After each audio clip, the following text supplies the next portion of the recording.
के लिए, अपने वंश को आगे बढ़ाने के लिए प्रत्येक जीव अपने जैसे जीव की उत्पत्ति करता है। माता पिता अर्थात जनक से संतत का जन्म जन्म कहलाता है। पौधों में यह जन्म कैसे होता है? पौधे किस प्रकार अपने ही जैसे एक नए पौधे को जन्म देते हैं, आइए आज इसी को समझते हैं। नमस्कार, मैं हूं मनोज कुमार मिश्र और आज का विषय है पौधों में जन्म। अधिकांश पौधों का शरीर जड़, तना तथा पत्तियों से बना होता है। ये पौधों के कायिक अंग कहलाते हैं। एक निश्चित अवधि तक वृद्धि के पश्चात पौधों में फूल निकलते हैं। ये पौधों के जनन अंग कहलाते हैं। इन्हीं फूलों से फल तथा बीज बनते हैं, जिनसे अगली पीढ़ी का जन्म होता है। कुछ ऐसे भी पौधे होते हैं जिनमें बिना इनके बीज का प्रयोग किए ही नए पौधे उत्पन्न किए जाते हैं। तो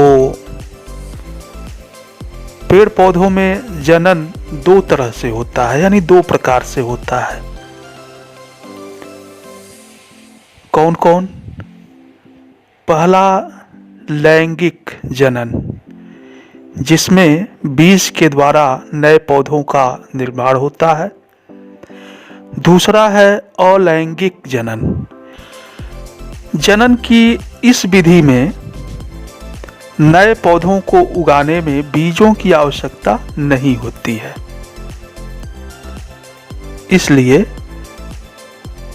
इन्हें अलैंगिक जनन कहते हैं।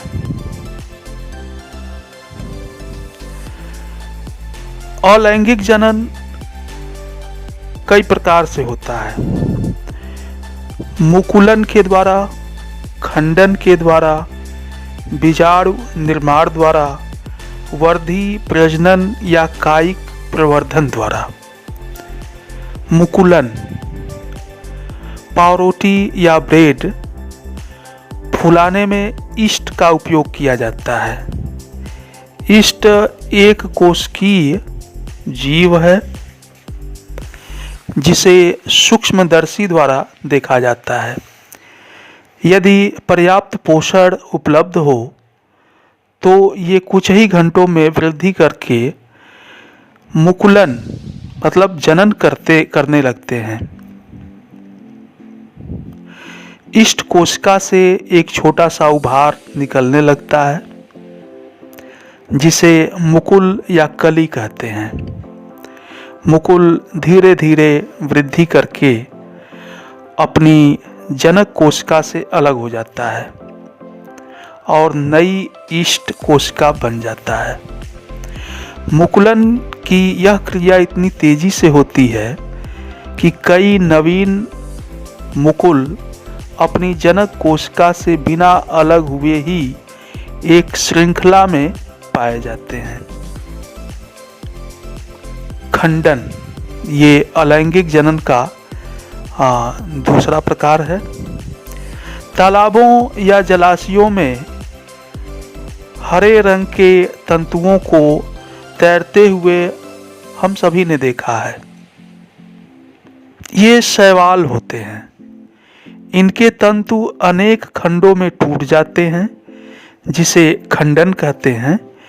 प्रत्येक खंड या टुकड़े से नए नए पौधों का निर्माण होता है। बीजाणु निर्माण, ये अलैंगिक जनन का तीसरा प्रकार है। अचार, भीगी हुई डबल रोटी में लगे हुए सफेद रंग के फफूंद को आपने देखा होगा। इनमें छोटी छोटी धागे जैसी रचना होती है, जिन्हें कवक तंतु कहते हैं। इन तंतुओं के ऊपरी सिरे फूल जाते हैं। जिसमें अत्यंत छोटी छोटी रचनाएं बनती हैं, जिसे बीजाणु कहते हैं।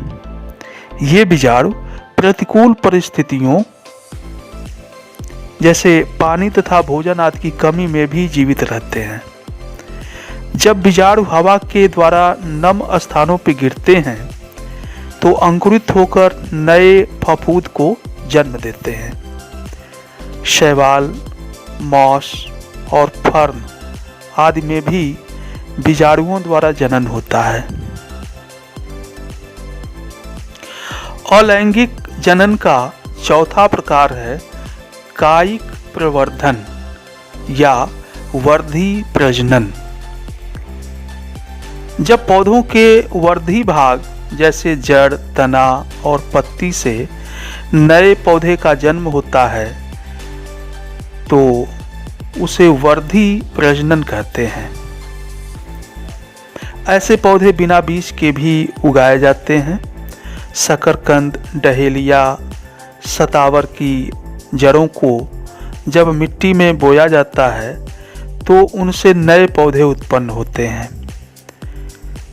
इसी प्रकार आलू, अदरक, गन्ने के पौधे में वर्धी प्रजनन तने के द्वारा होता है। कुछ पौधों की पत्तियों द्वारा वर्धी प्रजनन होता है। अजूबा और विगोनिया में पत्तियों से नए पौधे उत्पन्न होते हैं। इनके पत्तियों के किनारे पर कलिकाएं होती हैं जो नए पौधे को जन्म देती हैं। वर्धी प्रजनन से उत्पन्न पौधे जनक पौधे के समान ही होते हैं तथा उनके गुणों को भी बनाए रखते हैं। अधिक पैदावार तथा उपयोगी पौधों के गुणों को बनाए रखने के लिए वर्धी प्रजनन कराए जाते हैं। कृत्रिम विधियों से भी पौधों में वर्धी प्रजनन कराए जाते हैं। आरोपण, दाब कलम लगाना और कलम लगाना ये कृत्रिम विधियां हैं। अब हम बात करेंगे जनन के दूसरे प्रकार की। पौधों में जैसा कि शुरू में ही हमने बताया है कि पौधों में जनन दो तरह से होता है, एक अलैंगिक जनन और दूसरा लैंगिक जनन। अलैंगिक जनन में पेड़ पौधों के बीजों का प्रयोग नहीं किया जाता है। लैंगिक जनन में बीज का प्रयोग होता है। अब इसको समझते हैं। लैंगिक जनन की क्रिया में नर तथा मादा जनकों की भागीदारी होती है। हम यह भी जानते हैं कि पुष्प के 4 प्रमुख भाग बाह्यदल, दल, पुंकेसर तथा स्त्रीकेसर होते हैं। अधिकांश पौधों में पुंकेसर अर्थात नर जननांग तथा स्त्रीकेसर मादा जननांग एक ही पुष्प में पाए जाते हैं। इन्हें द्विलिंगी पुष्प कहते हैं। जैसे सरसों, गुड़हल, मटर, सेम। कुछ पौधों में पुंकेसर तथा स्त्रीकेसर अलग अलग पुष्पों पर पाए जाते हैं। इन्हें एक लिंगी पुष्प कहते हैं। जैसे पपीता, मक्का, ककड़ी, लौकी, कद्दू, खीरा आदि। एक सामान्य पुष्प के 4 भाग होते हैं। बाह्यदल, दल, पुंकेसर, स्त्रीकेसर। इसे सरसों के फूल या गुड़हल के फूल से आसानी से समझा जा सकता है। बाह्यदल ये सामान्य तौर पे हरे होते हैं। कली की अवस्था में ये पुष्प के भीतरी अंगों की सुरक्षा करते हैं और हरे होने के कारण ये प्रकाश संश्लेषण भी करते हैं। दल पुष्प के सबसे आकर्षक भाग होते हैं। प्रायः ये रंगीन होते हैं। विभिन्न पौधों के पुष्प में दलों की संख्या और रंग भिन्न भिन्न होता है। जैसे गुड़हल में लाल, कनेर में पीला, गुलाब में गुलाबी, चमेली में सफ़ेद, सरसों के फूल में पीला। रंगीन होने के कारण ये कीट पतंगों को अपनी ओर परागण के लिए आकर्षित करते हैं। विभिन्न पौधों के पुष्पों में दलों की संख्या अलग अलग होती है। जैसे गुड़हल में 5 और सरसों में 4 दल पाए जाते हैं। तो वाह्यदल और दल आपने समझ लिया।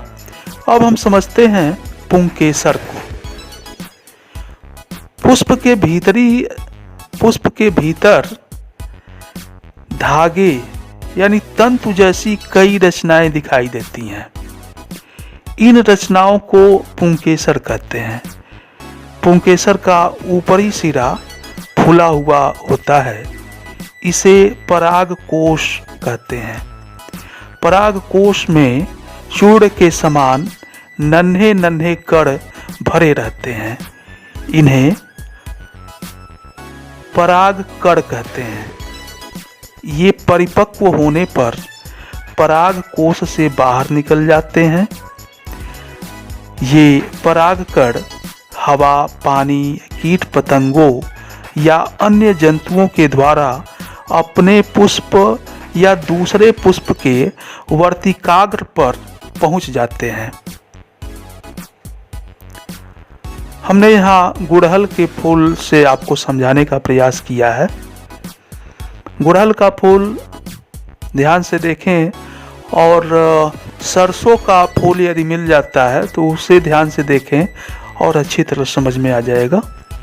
स्त्री केसर, यह पुष्प का मादा भाग होता है तथा मध्य में स्थित होता है। इसके 3 भाग होते हैं। नीचे का फूला हुआ भाग जिसे अंडाशय कहते हैं। अंडाशय से लगी नली जैसी संरचना वर्तिका और वर्तिका के अग्र भाग पर फूली हुई रचना वर्तिकाग्र। प्रत्येक अंडाशय में एक या अनेक बीजांड होते हैं जिसमें मादा युग्मक अर्थात अंड का निर्माण होता है। पुष्प के सभी भाग एक आसन पे टिके होते हैं जिसे पुष्पासन कहते हैं।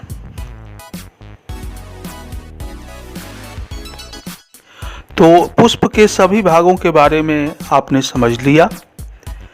अब आगे चलते हैं। परागण, एक शब्द आता है परागण, ये क्या होता है? तितलियों और मधुमक्खियों को फूलों के आसपास घूमते हुए, मंडराते हुए आपने देखा होगा। दरअसल ये मकरंद चूसने के लिए फूलों पर बैठती हैं। तो फूलों के पराग कण इनके पैरों तथा पंखों में चिपक जाते हैं। इस प्रकार कीट पतंगे पुष्पों के परागण में सहायक सिद्ध होते हैं। पराग कणों का पराग कोश से निकलकर वर्तिकाग्र पर पहुंचने की क्रिया को परागण कहते हैं। यह क्रिया वायु, जल तथा जंतुओं आदि के द्वारा होती है। जब परागकण अपने ही पुष्प के वर्तिकाग्र पर अथवा उसी पौधे के दूसरे पुष्प के वर्तिकाग्र पर पहुंचते हैं तो ये क्रिया स्वपरागण कहलाती है। यहाँ एक चित्र दिखाया जा रहा है, इससे आप इसको समझ सकते हैं। यदि किसी पुष्प के परागकण निकलकर उसी जाति के अन्य पौधे के पुष्पों के वर्तिकाग्र पर पहुंचते हैं तो ये क्रिया पर परागण कहलाती है। यहाँ ये चित्र के माध्यम से इसको समझाया गया है। तो चलिए आगे बढ़ते हैं। पराग कणों का अंकुरण तथा निषेचन। परागकण वायु, जल, कीट, मनुष्य आदि के द्वारा वर्तिकाग्र पर पहुंचते हैं। नम एवं चिपचिपे वर्तिकाग्र पर परागकण अंकुरित होकर पराग नलिका बनाते हैं, जिसमें नर युग्मक होते हैं। पराग नलिका वर्तिका से होती हुई अंडाशय के बीजांड यानी अंडकोश में प्रवेश करती है। इस प्रकार नर युग्मक बीजांड में उपस्थित मादा युग्मक से संयोग यानी युग्मन करते हैं। इस क्रिया को निषेचन कहते हैं। युग्मन द्वारा बनी कोशिका युग्मनज कहलाती है, जिससे भ्रूण का विकास होता है। नर तथा मादा युग्मक के युग्मन मीन्स युग्मन का मतलब होता है संयोग की क्रिया को निषेचन कहते हैं। निषेचन के पश्चात बीजांड विकसित होकर बीज बनता है तथा अंडाशय विकसित होकर फल बनता है, जबकि पुष्प के अन्य भाग मुरझाकर गिर जाते हैं। कुछ फल गूदेदार और रसीले सरस होते हैं, जैसे आम, सेब, संतरा, अमरूद, नींबू, टमाटर। अच्छा, कुछ शुष्क होते हैं, जैसे काजू, बादाम, अखरोट। अधिकांश पौधे अपना भोजन बीजों एवं फलों में संचित करते हैं। विभिन्न प्रकार के प्राणी इन्हीं से अपना भोजन प्राप्त करते हैं और इन्हें एक स्थान से दूसरे स्थान तक पहुंचा देते हैं। इस क्रिया को प्रकीर्णन कहते हैं। इस पाठ के अध्ययन से हमने जाना कि सभी जीव अपनी जाति की निरंतरता बनाए रखने के लिए जनन करते हैं। पौधों में जनन दो तरह से होता है, अलैंगिक और लैंगिक। अलैंगिक जनन में जनन अंग भाग नहीं लेते हैं और लैंगिक जनन में नर तथा मादा युग्मक के मिलने के फलस्वरूप युग्मनज का निर्माण होता है। नर युग्मक पराग कणों के अंदर तथा मादा युग्मक बीजांड में पाए जाते हैं। पराग कणों का वर्तिकाग्र पर स्थानांतरण परागण कहलाता है। परागण दो तरह से होता है, एक स्वपरागण, दूसरा परपरागण। परागण वायु, जल और कीटों के द्वारा हो सकता है। नर और मादा युग्मकों का युग्मन निषेचन कहलाता है। निषेचित अंड युग्मनज कहलाता है। युग्मनज विकसित होकर भ्रूण बनाता है और निषेचन के बाद बीजांड में बीज तथा अंडाशय से फल बनते हैं। फल एक परिपक्व अंडाशय है। अब आपकी बारी। यहाँ अभ्यास प्रश्न दिए गए हैं, तो इन अभ्यास प्रश्नों को आप हल करने का प्रयास करें और जहाँ कहीं भी किसी भी तरह की कोई समस्या महसूस हो, परेशानी हो, व्हाट्सएप करें और अपनी समस्या का समाधान पाएं। तो आज की कक्षा में इतना ही। आप सभी का बहुत बहुत